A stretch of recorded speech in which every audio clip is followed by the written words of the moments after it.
Hello learner, आपके अपने favourite digital learning platform unfold पे आपका स्वागत है। मैं हूं डॉक्टर अनुपमा भारद्वाज, आपकी science mentor. Let's unfold today's topic that is flower structure and seed dispersal.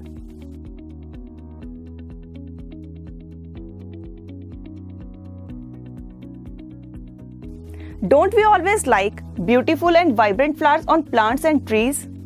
Did you know that the flowers are the plant's reproductive organs and help sexually replicate them? Plants में flower का कौन सा part present है, उसके basis पे plant unisexual और bisexual हो सकता है। Let's discuss about them in detail by covering following sub topics. Structure of flower: sepals, petals, stamen, carpel, seed dispersal, and at last let's revise. Now let's discuss each subtopic in detail.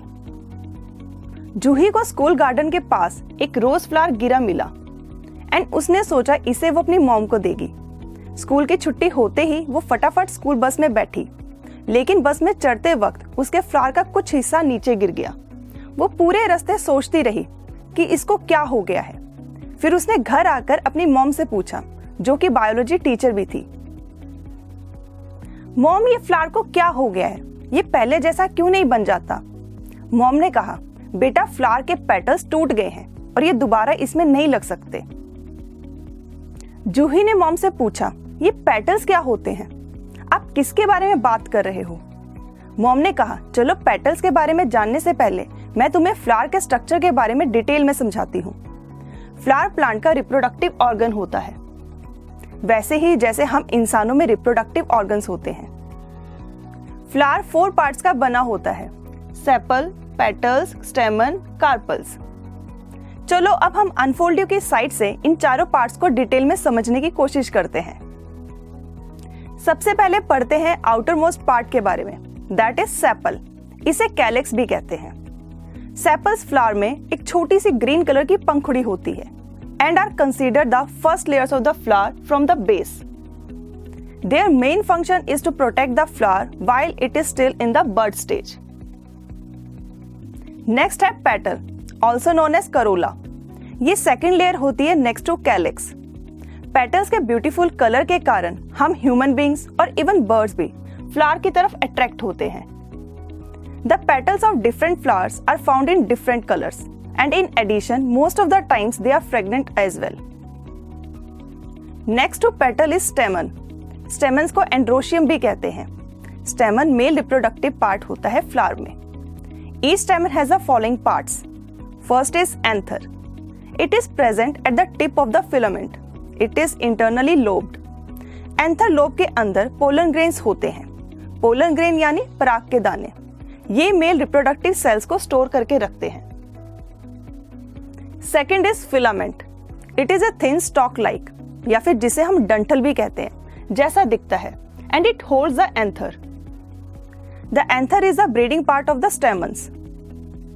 The microsporangium और pollen sacs is filled with a number of pollen microspores. Now discuss the structure of microsporangia. Microsporangia और लघु बीजाणुधानी microspore produce करते हैं, जो कि mature होने पर male gametes बन जाते हैं। Microsporangia consist of first is tapetum. The cells are multinucleated, यानी ये बहुत से न्यूक्लियस से बना हुआ होता है। And this layer is one of the innermost layers of the wall. Second is middle layer. It is composed of 3 to 4 layers of thin-walled cells. Third is endothecium. ये middle layer के बाहर वाली layer है। It develop a fibrous thickening and the epidermis is designated as exothecium. चलिए अब हम पढ़ते हैं कैसे माइक्रोस्पोरेंजिया से पोलन बनता है। जैसे ही homogenous mass of parenchymatous cells epidermis से कवर होता है, वैसे ही यंग एंथर फोरलोब्ड हो जाता है। हाइपोडर्मस सेल्स में प्रेजेंट आर्किस्पोरियल डिवाइड होते हैं इनर प्राइमरी स्पोरोजिनस सेल और आउटर प्राइमरी पेरिटल सेल में। Each primary sporogenous cells divide to produce microsporocyte. Each microspore mother cell और pollen mother cell divides mitotically to form 4 pollen grains or microspore tetrad. The wall of the pollen grain is made of axine, that is outer layer, and intine, that is inner layer. Stamen के बाद आता है carpel और we can say gynoecium. Gynoecium female reproductive part होता है. It has 3 parts which are collectively called pistil. And these are, first is stigma. It is a small and sticky landing structure. The pollen grains from the same or different flowers stick to it.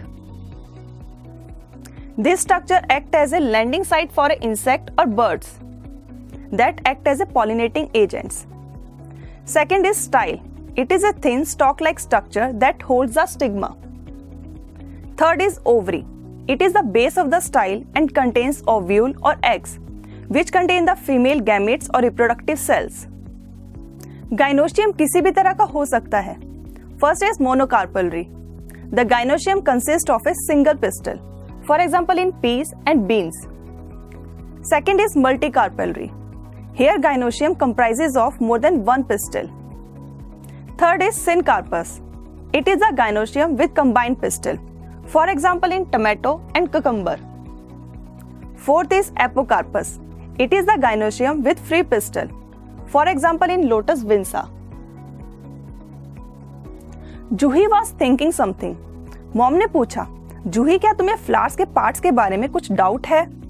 जूही ने कहा, नहीं mom, वो तो मुझे सब अच्छी तरह समझ आ गए हैं. बट मॉम मैं ये सोच रही हूँ कि लास्ट ईयर जो विंटर में हमने अपने किचन गार्डन में 10 से 15 फेन्यूग्रीक यानी मेथी के बीज बोए थे, फिर कैसे किचन गार्डन में बहुत सारे उग गए, यानी इतने से बीजों से 30-40 मेथी के प्लांट्स कैसे हो गए?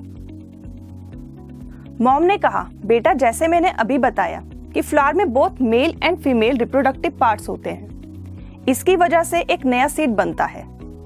ये सीड एप्रोप्रिएट कंडीशंस में एक नया प्लांट में कन्वर्ट हो जाता है. जूही ने पूछा, मॉम प्लांट जो सीड बनाता है क्या वो उसे अपने आप सॉइल में बोता है?